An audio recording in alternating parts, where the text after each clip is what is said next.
Hi, I'm Jeff Wilson, and welcome to the Formula Fast Track. I've created this to help get you up to speed with everything you need to know about Formula One in 2025. I had friends that have watched this their entire lives, and 20 years ago, I never really understood it. I never got that appeal, and I just thought it was like NASCAR, just driving around real fast. I almost feel a bit of regret, like, if only somebody had told me the engineering that was involved in Formula One back then. This is like a whole engineering practice with two athletes at the front of it. Are you ready to get into it? Welcome to the paddock. So what do you need to know about Formula One? The first and main thing is that this is the pinnacle of motorsport. Formula One consistently has the highest speeds over a circuit of any other motorsport.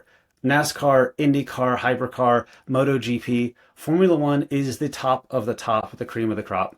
These drivers are the best in the world. The teams are some of the best in the world. Well, why is that? Well, because in Formula One, as you can see here, they accelerate faster. They brake faster. They corner faster. They do pit stops faster. Can you imagine what it'd be like if you could change your own tires in 1.8 seconds? I'd be rotating my tires every weekend. My car would never see a bald spot. And it's insane. Braking at 5 Gs. That's like when you watch fighter pilots and their centrifuge training and they're like trying to hold on. But this is per lap, per race. So now that you know what Formula One can bring, who is out there actually doing these races? There are 10 teams in Formula One, also called constructors. There's 20 cars, 20 drivers per team, so one driver per car, and 2 drivers per team. Now, there's reserve drivers and test drivers, but all intents and purposes, these are the people you're going to see weekend after weekend, and we'll cover them all later on. But what I already love about F1 in this case is, unlike, say, the NFL, you've got over 30 teams playing in that sport. Well, here, there's 10. It's so easy to follow. Spoiler alert, in 2026, there's going to be 11 teams. We'll talk about that next year when I revise this course. But for now, 10 teams, 20 drivers, easy to follow. And who are these drivers? While I'll explain their names later, I want you to try to put yourself in their seat for a second. Imagine your heart pumping at 185 beats per minute. That's like if you went out and did the hardest sprint you can do for as long as you can possibly do to get your heart rate up that high. Typically, it's not that easy, and even then, that's not good for you. But now you're doing it in 50 degrees Celsius heat. That's over 120 Fahrenheit. You're doing this up to 300 kilometers an hour. You're going over 250 miles an hour, essentially. And then you're trying to apply braking, like 150 kilograms of force. That's like 300 pounds of force. If you've ever been on a sled at the gym trying to push 300 pounds, that's what it's like. And this is to brake your car. Now, you're doing this in turn 1 of 15, maybe of 20. And you're doing this for another 55 laps. For 2 hours, you are pushing yourself to the absolute limit. And yet, I know when you hear a radio message, you go, wow, they don't sound that bad. These guys are pushing it. Right now, there's no Formula One female drivers, but hopefully soon. Thanks to the F1 Academy, all about helping to get women into F1. There are women in the paddock. There's race engineers, there's strategists, but for now, all these drivers are guys. That's where we're at in 2025. F1 is an international sport, which is why it makes it so fun. There's currently 24 races, or called Grand Prix, on the calendar. That means 24 weekends a year out of the 52. They're traveling around the world. They're going to see 21 different countries. Only the US and Italy have more than one race. So the US has 3 races currently, Italy has 2. And in every one of these weekends, there's 250,000 attendees per race. That's an insane number of people traveling. It's amazing to sit there with everybody else and just share this love for what you're here for today. Because when you're at that track, you're engaged in it. Like, you went to this for a reason. It's not like going to a movie theater like, what do you want to see today?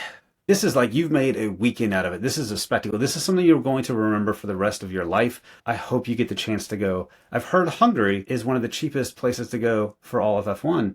And hey, I've never been to Hungary, and I'll welcome the excuse. So what are they doing all of this for? In each of those Grand Prix, the top 10 finishers of 20, they get points, as you can see here in the scale. It mostly goes up at kind of like every 2 points, but there is extra bonuses for the first, second, and third place finishers on the podium. And then there's also what we call a sprint race. These are somewhat new. There's 6 sprint races on the calendar. This is basically an extra day of racing on 6 of those 24 weekends, where only the top 8 get to earn a few extra points. It just kind of adds to the spectacle, keeping things moving for the fans, and having an extra chance to shake something up. What they're all vying for here are 2 different world championships. There is the Drivers' Championship and the Constructors' Championship. The driver who gets first in the championship every year gets the honor of taking the number one spot.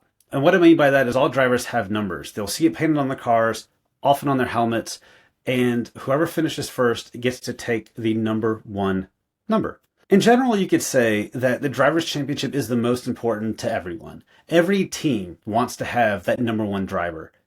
This sport has been on for 75 years as of 2025. That means there's been 75 winners, 75 people you could say that are arguably the best drivers in the entire world. But the Constructors' Championship is no joke. Remember, there's 2 drivers per team, so you have 2 chances per race to score points. Well, all of that can mean big money for the teams.